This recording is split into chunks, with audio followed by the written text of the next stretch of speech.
Air transit airline की flight 236 Toronto से Lisbon की तरफ जा रही थी। ये आधी रात का वक्त था और जहाज़ अटलांटिक ओशन के बीचों बीच 39,000 फीट की एल्टीट्यूड पर क्रूज़ कर रहा था। ये सिचुएशन पायलट रोज़ फेस करते हैं और इसमें कुछ भी अब नॉर्मल जैसा नहीं था। मगर जहाज़ में एक चीज़ ऐसी थी जो कुछ ही देर में सब कुछ बदल के रख देने वाली थी। ऊंचाई के इस पॉइंट पर अटलांटिक ओशन के बीचों बीच दूर दूर तक कोई ज़मीन नहीं नज़र आती। अब इतने ज़्यादा एल्टीट्यूड पर कैप्टन को अचानक से पता चला कि जहाज़ में फ्यूल बहुत कम बचा है। अब यह सिचुएशन दोनों पायलट के लिए एक खौफजदा सिचुएशन थी, क्योंकि नॉर्थ अटलांटिक ओशन के ऊपर फ्यूल के ख़त्म होने का एक ही मतलब है और वो है मौत। पायलट के काफ़ी कोशिश करने के बाद ये पता चलता है कि जहाज़ के राइट विंग में फ्यूल लीक हो रहा है। अब ऐसी कंडीशन को देखते हुए पायलट ने जल्दी से क्रॉस फीड वेल्व्स खोल दिए और लेफ्ट विंग से फ्यूल राइट विंग की तरफ जाने लगा। अब पायलट की ये कोशिश कामयाब रही। दोनों विंग्स में फ्यूल की क्वांटिटी बराबर हो गई। तब तक ये बात दोनों पायलट ने एटीसी को इन्फॉर्म कर दी थी। अब खुशकिस्मती की बात यह थी कि उस जहाज़ के करीब ही एक अज़ोरस नामी आइलैंड था और उस आइलैंड पर एक एयरपोर्ट भी था। अब उनके पास ज़िंदा बचने की आखिरी चॉइस ये ही थी कि कैप्टन इस जहाज़ को जल्दी से जल्दी उस आइलैंड पर लैंड करवा दें।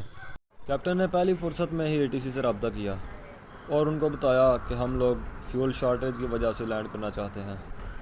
लेकिन अभी तक पायलट को ये बात खुद भी नहीं थी पता कि जहाज़ उस आइलैंड पर पहुंच भी पाएगा या नहीं, या फिर उनको ओशन में ही लैंड करना पड़ेगा।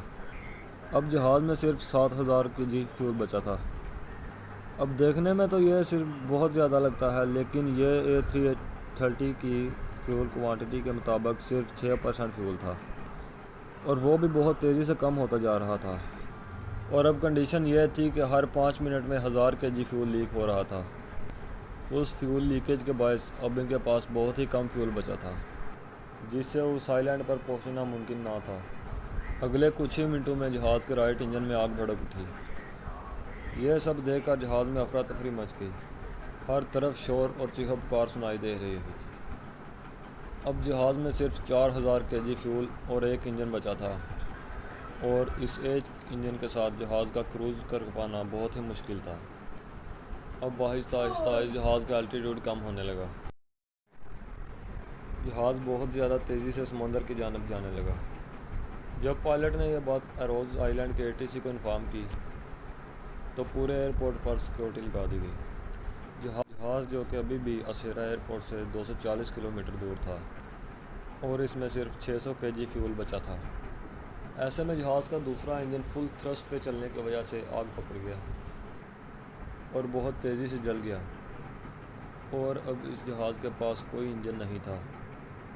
ये हवा में तैर रहा था, यानी कि ग्लाइड कर रहा था।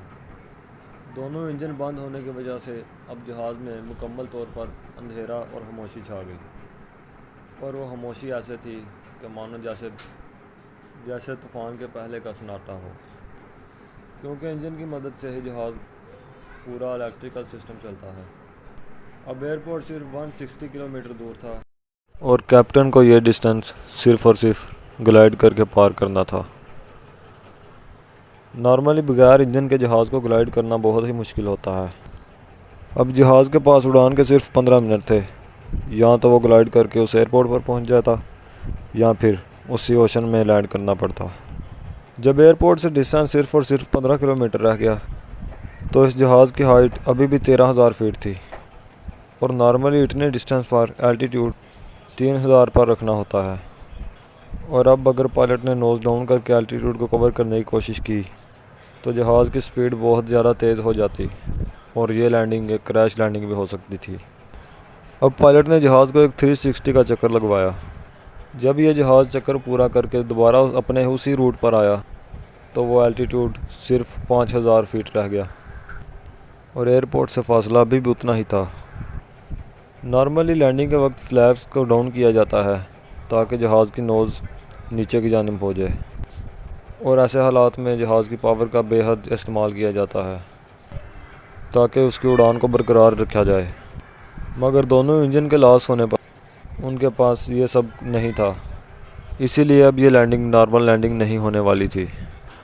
और आखिरकार कैप्टन की महारत काम आई और कैप्टन ने बगैर इंजन्स के जहाज़ को उसके एल्टीट्यूड पर मेंटेन रखा और आखिरकार ये जहाज़ एक ज़ोरदार झटके के साथ रनवे पर लगा और करते कराते पायलट ने इस जहाज़ को रोक लिया और खुशकिस्मती से किसी भी पैसेंजर की जान नहीं गई।